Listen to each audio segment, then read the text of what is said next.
સાબરકાંઠા જિલ્લામાં વહેલી સવારથી વાતાવરણમાં અચાનક પલટો આવ્યો છે। વાદળછાયા વાતાવરણને કારણે હવે ખેડૂતો ચિંતામાં મુકાયા। તો કમોસમી વરસાદ થશે તો ખેડૂતોના મહામૂલા પાકને નુકસાન થાય તેવી ખેડૂતોને એક ચિંતા સતાવી રહી છે। ઘઉં, વરિયાળી, મકાઈ, ચણા, મગ, તુવેર અને શાકભાજીમાં વાલોળ, ટામેટા, કોબીજ, ફુલાવર જેવા પાકોમાં જીવાત પડી જવી તેમજ પાકને નુકસાન થાય તેવી ચિંતા ખેડૂતોને થઈ રહી છે। તો સાબરકાંઠામાં વહેલી સવારથી વાતાવરણમાં પલટો છે, ખેડૂતો હવે ચિંતામાં મુકાયા છે।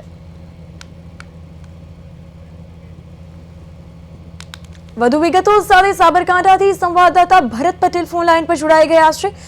ભરત, અહીં સાબરકાંઠામાં આજે વહેલી સવારથી વાતાવરણમાં પલટો આવ્યો છે અને ખાસ કરીને જો વાત કરીએ તો અત્યારે કમોસમી વરસાદ વરસ્યો છે, જેથી સ્વાભાવિક છે કે ખેડૂતોને પણ ચિંતા થઈ રહી છે। કેવો માહોલ અત્યારે સાબરકાંઠા જિલ્લાના આસપાસના ગ્રામ્ય પંથકોમાં?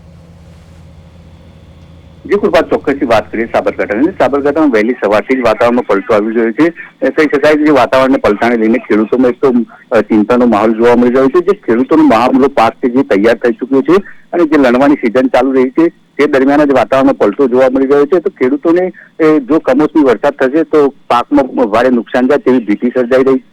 તો વાત કરીએ શાકભાજીની, તો શાકભાજીના પાકમાં પણ ટામેટા, વાલોર, કારેલા જેવા પાકોના જે માંડવા તૈયાર કરેલા હોય છે તે પણ જમીનદોસ્ત થાય તેવી શક્યતાઓ જોવા જઈ રહી છે। જી કૃપા,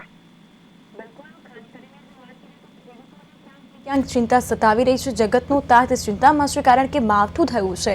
તો ખેડૂતોના કયા પાકોને અત્યારે ભારે નુકસાન અને ખેડૂતોની કેવી પ્રતિક્રિયાઓ મળી રહી છે? જે કોઈ હાલ વાત કરીએ તો ઘઉંનો જે પાક છે તૈયાર થઈ ચૂક્યો છે અને જે બટાકા છે તે બટાકાનો પાક પણ તૈયાર છે। જે લણવાની સિઝન જે અત્યારે ચાલુ છે, જો કહી શકાય કે વરસાદ જો પડશે તો તમામ જે પાક છે તે બગડવાની શક્યતાઓ જોવાઈ રહી છે। તો ટામેટા જે કારેલા છે, વાલોર છે તે પણ પાક શાકભાજીનો તૈયાર છે। અને જે વાદળછાયું વાતાવરણ છે તેને લઈને તો કોબી, ફુલાવર જેવા પાકોમાં પણ જીવાત પડે તેને લઈને ખેડૂતો હાલ તો ચિંતામાં છે। જી કૃપા, બિલકુલ, માહિતી બદલ આભાર।